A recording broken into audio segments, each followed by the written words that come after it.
Welcome to the first instance of a new series where I'm trying to produce a lot of content around MRR signals. So MRR signals is a broader topic, so what I'm mostly looking into is, okay, what can happen on product side or marketing side that can tell us what kind of MRR is coming to us in the next 4 to 8 weeks. So I want to teach you how you can get better in predicting MRR and also influencing MRR, which I guess it's a good idea. So we will walk through why MRR is a great metric, why subscription business is nice, but also what makes it really tricky. You have to get people into a subscription to get some MRR.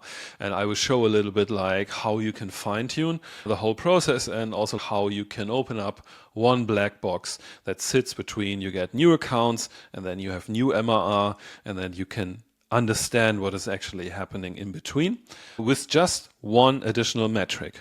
This might be a longer video, so stick around and watch it to the end or break it up into different parts. I think it's worth going through the whole thing because you can learn a lot of things, how MRR is built up and also how you can optimize for MRR. Okay, so talk about that. The MRR Signals 1 session is about what can possibly go wrong from a sign up to MRR.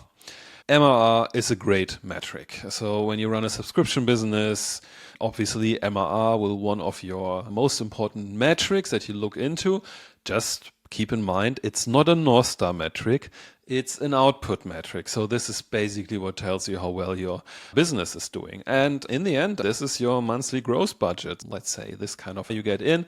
If you're bootstrapped, this is definitely your monthly gross budget after deducting all the other costs that you have. And then obviously it also helps you if you're a VC finance, it helps you with your valuations. Like your investors will look into your MRR. They will have a lot of proxy metrics that tells them a little bit more what your MRR actually means, especially what your MRR gross means. This will be a topic for a different video. And obviously it showcases how your subscription business is actually becoming successful. Therefore, it's a really nice metric. I think the most important thing that you have to understand about MRR, which I already mentioned with North Star metric, is it's an output metric or a lagging metric. So what does it mean? Output metric means that it's a result of a lot of stuff that is happening before it, and it's actually hard to influence it directly. So you cannot go into a meeting room and can tell your team, we have to increase MRR, and everyone is sure. Where should I sign? Not a problem. So a lot of stuff has to happen before you can, let's say, impact MRR. This will be the leading theme of this kind of video to see, okay, what actually has to happen that MRR will work. And this is the same with the lagging metrics. So in the end, like we have to look into leading metrics or input metrics to really understand what is driving MRR. We will talk about the time dimension of MRR as well, which is a little bit a tricky thing that you need to understand, that you need to learn about when you start to analyzing MRR. Okay, let's have a look. How do we grow actually MRR? Again, we cannot go into a room and can say we want to grow MRR and everyone is, yeah, just grow it. So no, we have to start somewhere else. So obviously, since we're a subscription business, it might be just a good idea to get new accounts. This is the starting point. When no one is starting to use our product, they will also not end up with a subscription. So in this video, we are assuming that you either run a free plan so that people can start out on free, they have limited features, but at some point then they are ready to move on to a paid plan, or you have a free trial. So both versions are possible. So we don't really look into the scenario that when someone creates a new account, they immediately have to create a subscription, because then the whole video wouldn't really make sense, which you will understand when you keep watching. Okay, we need new accounts. So let's have a quick look on new accounts. New accounts is a metric as well. So new accounts we can measure over time how good we are in creating new accounts. So first of all, what is great about new accounts? It's super operational. Why is it more operational than new MRR? Because like when you go into a room, let's say mostly with growth people, marketing people, and tell them we need more new accounts, they are like, we have some ideas. So marketing might already thought about it a lot, because like in the end, this is mostly their kind of objective to drive new people into the sign up and then letting them create new accounts. So this is what a lot of marketing initiatives will be around. So therefore, like it makes it very operational because there are plans already and you already have processes to create new accounts. So therefore, you can then plan some different kind of initiatives. So you might invest into advertisement. I don't know, maybe you run a webinar series, maybe you start a podcast, whatever. So in the end, also like the conversion goal into a new account is obviously much easier than to get someone in a subscription. So it creates a much lower barrier, especially like when you have a free plan. So in the end, you just have to convince someone to invest your time. It's still an investment and you shouldn't underestimate it. We will talk about this investment a lot in this kind of video. So it's still an investment that people have to do, but they don't have to invest money immediately. So marketing is super pumped, like everyone is super aligned on this new goal. We want to get 1,000 new accounts in the next month. And looks like it, we got 1,000 new accounts in this month. So everyone is celebrating. That's super great. Okay, the first big question is then, you look on the dashboard. Wow, we have 1,000 new accounts this month, but new MRR doesn't really have changed so much. So what's up there? So first of all, we discover a concept in analytics, which is really a nasty thing, and it's often quite ignored. And this is time. And this is like things happening at different times. Let's assume you have a free trial. Let's say you have 30 days free trial. Obviously, then we have a 30-day gap until someone can end up in subscription. The nice thing about a free trial is at least we know the time. So we know how long it will take that someone, let's say we have new accounts, and then we can wait for 30 days, and then we know how many of these new accounts are converting into a subscription. If you have a free plan, then it becomes even more complicated because you really have to see what is the average time that people are in a free plan until they go into a paid plan. And then you have to take this into account. So for the sake of simplicity, we will remove time from all the data that we look into. So I'm just mentioning it here. But when you work operational with this kind of data, you always have to keep this in mind. Add a remark in every kind of dashboard that you know, okay, look, or maybe also add a metric from, okay, what is the average time from a new account going into a subscription so that everyone has a clear idea about, okay, it might be 90 days. So when we see a growth in new accounts, we will not see the impact. Let's say when we see new accounts and new MRR in the same dashboard, we have to know they're basically referencing different cohorts. So the new subscription will be cohort that already started the months before, and the new accounts actually start a new cohort. So keep this in mind. We move this aside for the sake of simplicity. This is also like why time is often ignored in analytics, but you cannot completely ignore it, but yeah, it makes things complicated. So therefore, we say, okay, we have this 1,000 new accounts. Let's say we have 30 days time until we get. So we go into the next month, and the next month turns out we have 30 new subscribers. So that's great. It's not like that everyone is really, let's say, super pumped about it, but still, we got 30 new subscribers. So in the end, we got $3,000 new MRR. So right now, our average price on a subscription is $100. So we have $3,000 new MRR. And because we know from analyzers, so we know that the average time that people stay with us is around 6 months. So therefore, we do a very simplistic, I know it's a very simplistic customer lifetime value model, but let's say we can say, okay, we just generated 18,000 new customer lifetime value. That sounds quite good. Everyone is, oh yeah, it's growth. So we got new MRR. There's always a different side to that. So let's have a quick look on the different side. So obviously, marketing didn't had anything at their hand where we could get this new accounts for free. So they did a different kind of mix. So they run a new podcast setup, but obviously this also doesn't come for free. Yeah, we had to do some editors, we had to pay them, and then they were also running some advertisement. So in the end, we have a blended customer acquisition cost for this period of $20. So everyone looking at it is, we have a $100 subscription, so $20 doesn't sound so bad, I guess. Might be okay, or we have to multiply it with 1,000 because like in the end, we just acquired 1,000 new accounts. So therefore, we just have 20,000 total customer acquisition costs. So obviously not on one customer, but in the end, like we in the end had to spend $20,000 to get there. So the problem is we have a potential customer lifetime value. This is our potential. So they might stay longer than our CLV is maybe even higher, but they might also stay shorter. So not the 6 months that we have right now, because maybe the new campaign brought in customers who might sign up, but then over time lost the value in the product and they churn after 3 months already, then our CLV would be even lower. So with the average metric that we have right now, we would basically lose 2,000 on that. That doesn't really make people a lot happy. Now is the big question, what can we actually do about this? So like the obvious thing would be like, okay, first of all, we have to be happy that you actually were measuring blended customer acquisition costs and that you were looking at it. I'm on some rare occasions, I was on setups where this part of the whole equation never existed. And so they were just growing and they didn't have any kind of idea that at least like they were actually in the end, like they were losing money significantly. So in the end, like these customers were not even coming for free. They actually even had to pay for them that they are sticking around. Not a good scenario for a business. Okay, good. We measured blended customer acquisition costs, so therefore at least like we saw that this is not very an optimal outcome. Obviously, what we have to do next. So in the end, like an immediate reaction could be like we go back to the marketing team, can say, okay, I guess, yeah, you were quite happy about the $20 customer acquisition cost. So maybe, but this is too expensive. This doesn't work. So I can show you like, here's the whole equation. This will not make marketing very happy because like to be true, this 20 was already quite a challenge to get to.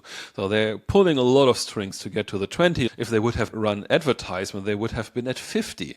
And we want to grow more. So it's not like with all what they did so far, you cannot scale this up very easily. If we would start to scale it up, it would bring us to $40, $50, $60. Let's say the initial reaction was saying, okay, marketing, you have to make it less expensive. I don't say that this is not a possibility. There's always a chance. That should always some work to see, can we bring down customer acquisition costs? But here it's not the obvious first answer. So we should definitely look into something different because maybe there's some more. So let's have a look into this black box concept. So when we look at this, we have new accounts on the left and we have new MRR on the right. And what happens in between for us is just a very big black box. And this is often like a real problem in setups that I'm working on. Mostly because people are not really aware that this is a black box. Because what they often have is they have product analytics here in the middle. So they have a very extended amplitude, pause talk, mixed panel setup that if you would tell them like you don't really know what happens between new accounts and new MRR, they were like, no, we know a lot. So look, this is our product analytics setup. So we know, look, people use this feature. They click on this button. They use this filters in the list and so on. But the big problem is, can their setup actually explain how people are actually going from new accounts into new MRR?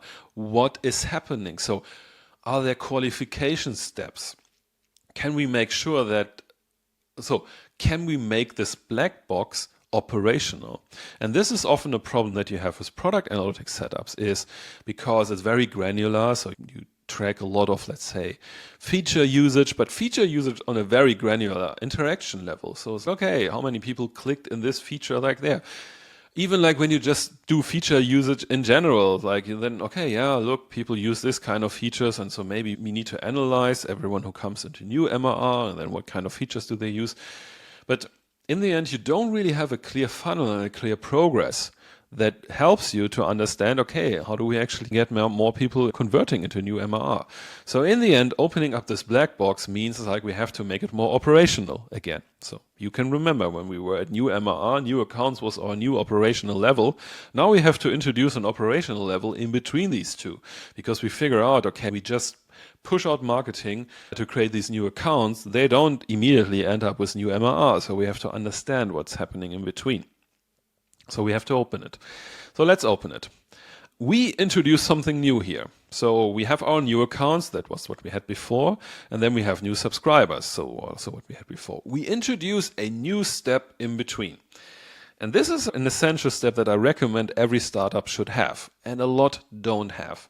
So this means activated account. And this is something where we will now spend quite some time to understand what activated accounts mean. But first of all, since we introduce it, so you just take this metric. So the data and product team came up with this kind of metric. They have it here. They present it to the marketing team, to the management team. What we can see is we already don't really make a good job to get new accounts into activated accounts. So activated accounts means these are accounts that understood what our tool can solve for them. So they did something that showed them how they can use our product successfully. That they can have the feeling, okay, actually this really makes sense for us. Because we can see here, we get 30% of activated accounts into a subscription after 30 days. This is a reasonable, good conversion rate. But here, we have a problem. So we just get 1,000 new accounts in there, but we lose 90% of them. This doesn't sound good. But again, if you do marketing analytics, for example, you might recognize this. This is a classic funnel we are looking at. We are looking at the drops in the funnel. We are looking where we should really make a difference. But before we do that, we really have to understand what this activated account actually means, because it looks simple as it says here, but it has some complexity, but also like super interesting parts in it. So we have to do a sidetrack, and I recommend to really do the sidetrack as well, because it's really interesting and it's very essential for what we are building here. So let's go over to this side. Activated user. Is it something like monthly active users? Is it something like weekly active users? So you usually get these metrics out of the box in every product analytics tool. And a lot of people look into this. And I don't say that these metrics are not useful. In some scenarios, they are useful. And it's worth to do another video at some point about this. But in most of the times, they are not useful.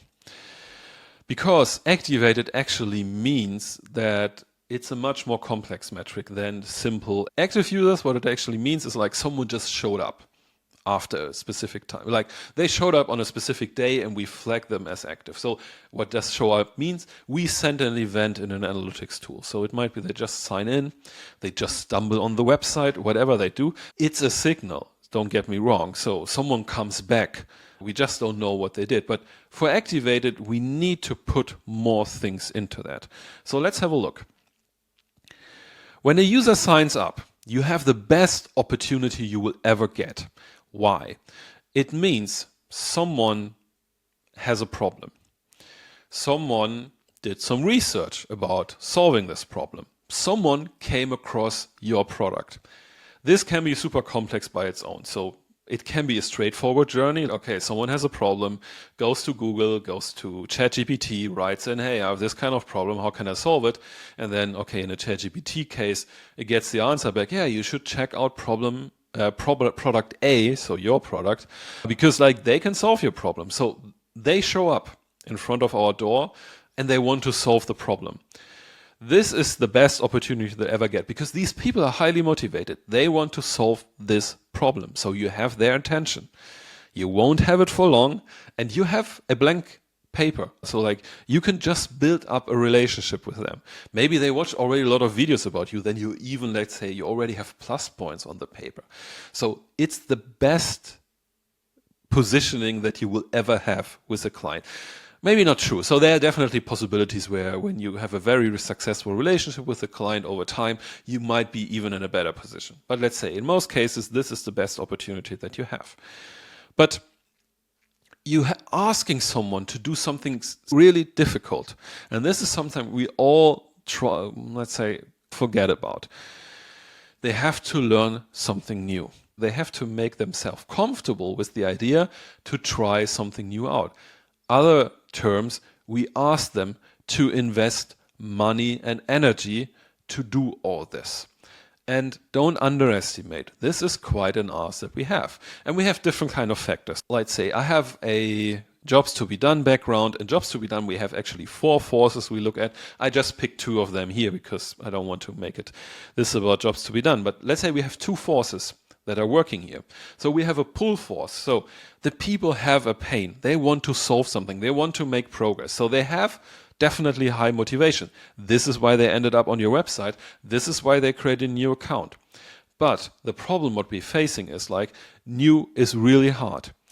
They have doubts. So they're not sure if this, like they come in, let's see if this thing can really solve my problem. So they're not coming in, it will definitely solve my problem. So yes, there are scenarios, people recommend them, say, hey, I solved exactly your problem with this kind of tool. Then at least you know that it can be solvable. Different situation, but a rare case and not really happens so often. In the end, like now what you have to do is you have to bring the motivation, the pain, what they want to solve, and you have to make it fast for them to get to the point where they can see, oh, actually, I can really solve my problem here. Maybe not to the full extent yet, but they have to understand that they make already progress, so they solve parts of it. And this is actually your first job. So you have to show your user how they can make valuable progress fast with your tool. And so there are two words which are really important. Valuable, so they have to understand that actually what they get here really creates value for them. So solving their problem to some degree, and fast is something which is really important. So fast means maybe on the same day they created the account, or at least within some days. We will get to this later, why this fast and how we actually put it in our measurement. But this is actually activation. When we say we have activated users, we say we found a definition where we can say this user understood that we can provide value and did it in a specific time period. And with that, we flag them as activated because we say, okay, we progress them to step number one. Now we just have to progress them to, in the end up in a subscription. So to get more value, or to say, hey, the value is already enough, I'm happy to pay. But how do we know what this actually means? Defining activation is a really great exercise between product and data team. Product and data team often have a hard time to understand each other. I also like to provide value to each other, but sitting down on a whiteboard with the different team members, it's a great exercise and it's a great discussion to do. And I'm trying to walk you through a little bit how you do this. So the good thing is, like, usually product has really good qualitative insights. So they do user interviews, they would do some other user testing. So they might already learned a lot what these actual users made from. If they don't, then they should start now, because like they definitely need to understand what it actually means. Data maybe already has some event data insights. So maybe, let's say this product analytics setup where no one actually could really make it work to, let's say, to predict how many people we should get into new revenue. But it has some insights. So maybe now these insights help at least a little bit. Okay, maybe let's really just see the events from people that end up in an MRR. What do they do in the first day? What do they do in the first 2 days? What do they do in the first 7 days? This can help you to already find some patterns that can help you. And then you bring it together. So you bring the product experience together, you bring the data experience together. And even if nothing exists, you can just sit down and do some educated guesses. People who work long enough in product can usually do this, and data person we are very reasonable persons. We can also do very good educated guesses. You just have to start with something. So let's make an example. I have a nice new community. So if you watch this video and you find it interesting, I will put a link down in the comments or in the description where you can head over. It's a nice space for people who love to use data like here to grow things.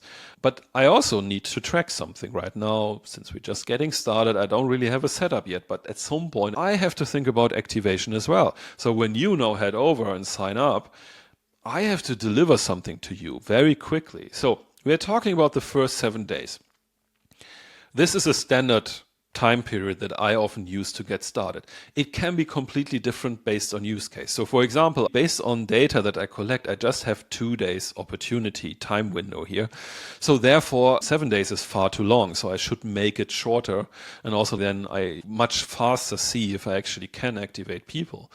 So in gaming, it's even different. So they have the first hour or maybe the first 10 minutes. So it always comes a little bit down to context, but if you don't really know where to start, first 7 days is gracious enough. So you will see the opportunity that people after 6-7 days will actually really do something that you would call them activated will be very low. So you will have very low people doing that.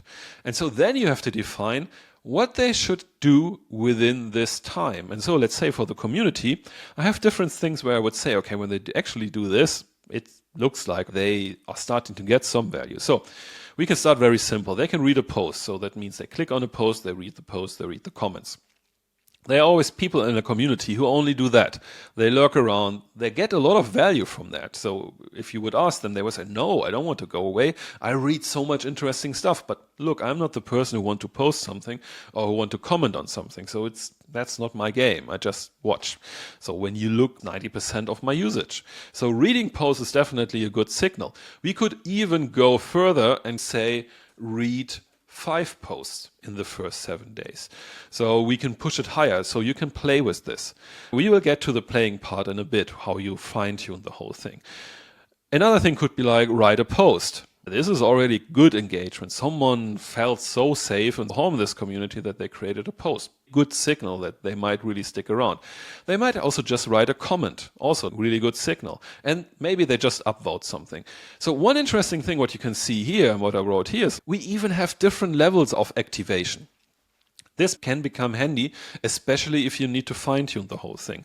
So what I always like to do is sometimes we just come to one definition of activation, but I really love to have, let's say, in the end, we have an event, let's say account activated, and then we have a property where we actually provide the level of activation in it.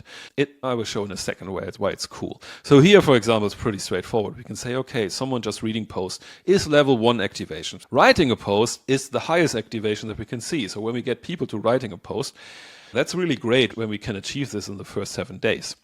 Because what we can now do is, when we start to analyze this, I won't talk into the implementation of this today. So you can implement this in any product analytics tool. If you want to connect it to new MRR, you have to see how you get the data into product analytics tools. I usually build this stuff in a data warehouse. So if you're already doing your product stuff in a data warehouse, this is the right place. Because the interesting thing, what you now can calculate is, when you have this different kind of levels, you can analyze the conversion rates into new MRR. And there you can see, okay, level 1 is just slightly higher than, let's say, our general activated users.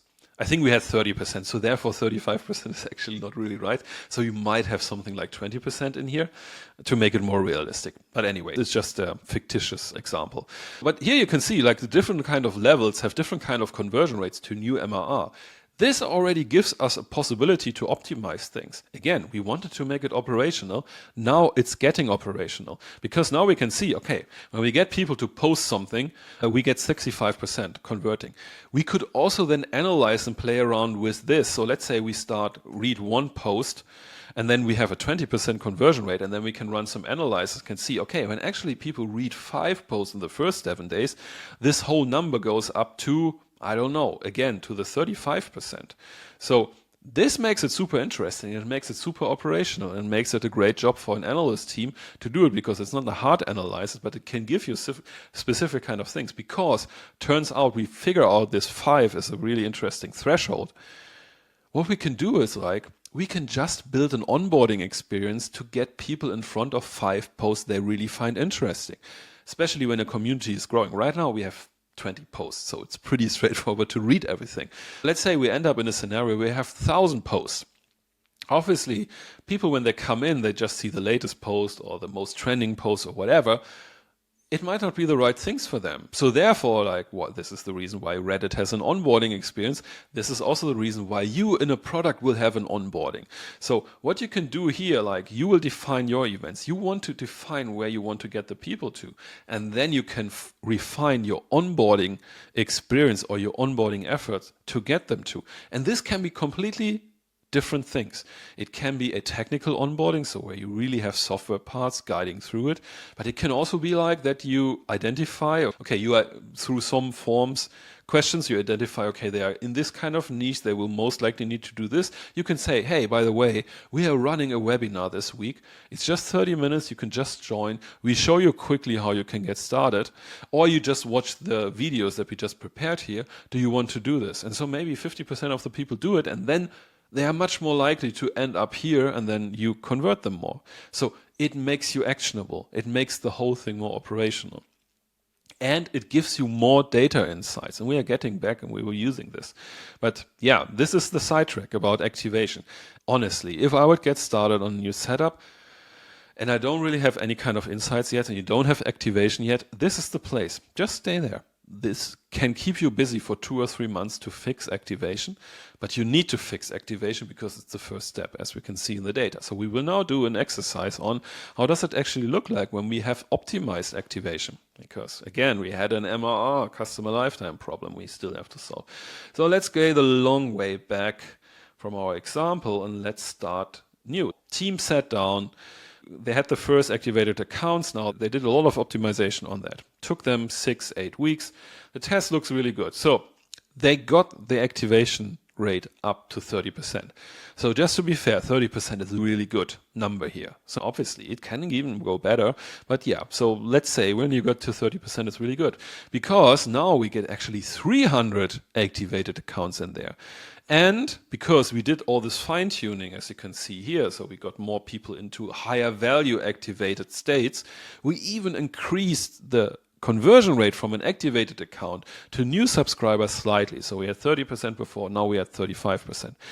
Now we end up with 105 new subscribers. So in the end, we have 3 times more new subscribers with the same marketing spend. We haven't changed anything in marketing yet, so we just did stuff in our product. But this ends up to be 10,500 new MRR.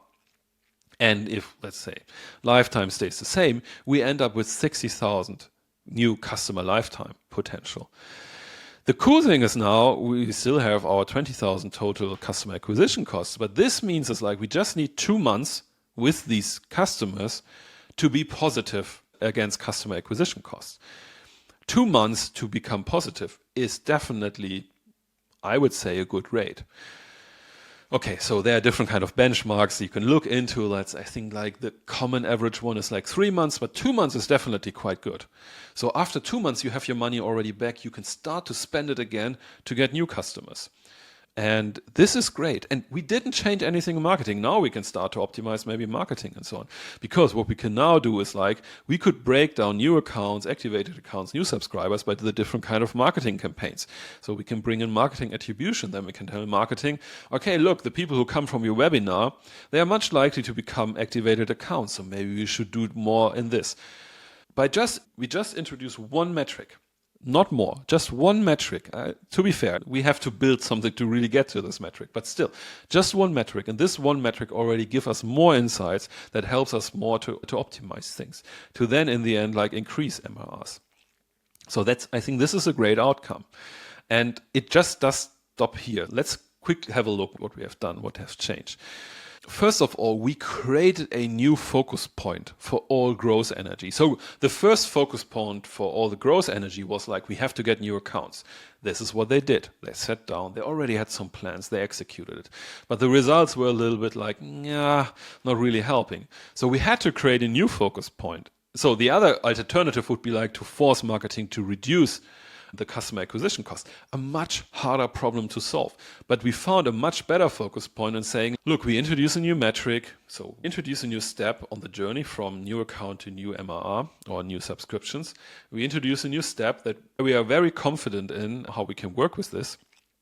And now this becomes our new focus point, and now growth team, you can go ahead and you can just improve onboarding. And again, growth teams come up with onboarding. They wouldn't have needed all these data steps in between to say, come up with the idea, oh, maybe you have a problem in onboarding. So this is not really hard to come up with this. But what we change here is like we introduce a metric that makes it visible for us if we really improve that. And also like it shows us the impact that we can do with onboarding. That is really good. In the end, we made a black box more transparent. This is what analytics does. Analytics takes a black box that we have somewhere and it sheds some light in there. So you don't want to shed too much light. Product analytics approach by, okay, we track 200 interactions because then the signal is so weak that we actually don't really see something. We have to put 1 or 2 or maybe 3 or 4, but not many more, let's say, lights into this to really understand what is happening. In the end, we also got a system that we can use for fine-tuning, which is really cool. This is the analytics nerd stuff. We have a conversion rate from new account to activated. This is what we just introduced. So we can now see how the conversion rate actually looks. So we had 10%. And this can signal 2 things for us. Initially, when I think the right signal was like, okay, we thought there was never optimization to onboard people. So most likely these 10% are the reason, because we didn't do any kind of optimization. But let's say you do a lot of optimization and you still stick with 10%. It doesn't mean that you totally failed in optimization, your onboarding funnel. It can also mean that your activation definition is not right. So maybe it's too hard. Maybe you're just asking too much of people to get there. It also might be wrong. Maybe you're looking at the wrong activation lens. It might be, and this is one thing very important, because like I was working in these projects, you have two completely different user groups. They have completely different goals they want to achieve with your product. And if you just bundle them together in one metric, you won't see really good values in there. So therefore, like, you then have to introduce, let's say you ask this when they onboard, when they create an account. So you ask some questions to understand, are you group A or group B? But it gives us something to work with. So I would say when we get started, we don't really do optimization. It's most likely we have the 10% because we don't have optimization. But it's not always the explanation for it. Then we have something else, and this is also like very interesting. So we have the conversion rate of new accounts to new subscriptions. So this was the one that we already had before. But now we can break it down by activated or not activated users. And this is something that you need to do to validate your activation definition.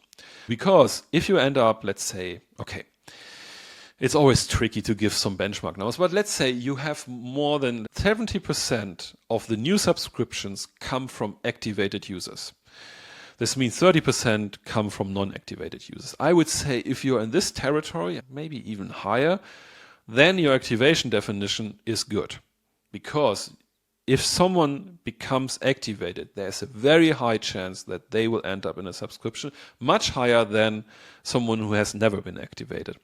Maybe even lower than 70%, but I made it a bit gracious here. Let's say 40% or less, you have the wrong definition. So if more people end up in a subscription that have never been activated, your activation definition is, let's say, it was too soft. This can definitely happen. So when you say, okay, they just have to log in, then yeah, I guess this doesn't really. So you have to fine tune, but this is great. We need these things to fine tune also our metrics and our definitions. And this is something what you get a really good system there to work with. And this is just the beginning. I will go in my next videos. It's like you can build a whole system that this is the whole black box that can happen in your product that has impact on revenue. So we have activated accounts. I mean, obviously, we just don't want to activate them first. We want to keep them active. So maybe, let's say, on a weekly term, depends on your product, but maybe on a monthly thing. So you define your retention period, which might be every month. And then obviously, you want to keep people in active account, especially when you have a free plan. If you keep these people in an active account, there's a high chance they will end up with a subscription. So we can make the model a little bit more complicated to really understand the movements. This is what it's about. I want to understand the movements of users in specific state of product experience. Like these are the different kind of states that we have. And this helps us a lot to optimize to new MRR, because as you can see here, MRR is not even on this yet. So it's another chart that shows us. So this is a powerful tool to open up this black box. And when you talk about MRR optimization, the problem is with revenue intelligence, it's usually just focusing on the sales side of things. So classic sales motion. So someone creates a new account, then they get hand over to the sales team, and then the sales team is doing their sales thing, and they have their own signals where they can say, okay, look, they showed up to all demos, they asked a lot of questions. So these are all signals that you can analyze in classic revenue intelligence to see if they end up. But if your product plays an important role in the whole sales process, then you need other signals, and these are the signals you are looking for, that can tell you, okay, there's a high chance that these people will end up in revenue. And obviously later on, when they're already in subscription, you can develop some signals that can tell you, oh, wait a second, I'm not sure if they will stick around with us longer for 1 or 2 months because they haven't used, or they haven't been active really. This is why I'm so passionate about this thing. Let's do a quick recap. What I showed you here is we want to increase our new MRR. new MRR is an output metric. MRR in general is an output metric. New MRR is just a breakdown. So it already makes it a little bit better, but still, it's an output metric. It's not something that we can immediately influence directly.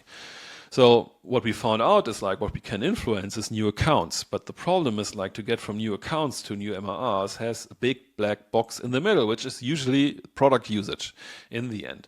Classic product analytics setups don't tell you enough about this big blocks in the middle because product analytics setups often just measure user interaction. It can tell you a little bit about how users use a specific kind of feature, but it doesn't tell you something about the big picture. We introduced the big picture by adding activated user as a new metric in between, and by that creating a funnel from new accounts to activated accounts to new MRR, and by that it gives us the opportunity to start to do some experimentation and to focus the growth work on, okay, how do we get more people into activated?